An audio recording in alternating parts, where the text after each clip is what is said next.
Установка защиты на Рокот R5. А почему ты не хочешь варить?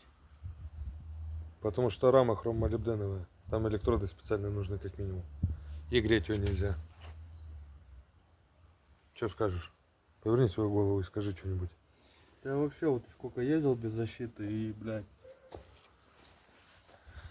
Вот та вот защита, которая ее ставят типы. Особенно в частности вот этот. Покажи свою ноздрю, блядь. Ебаный нухач, блядь.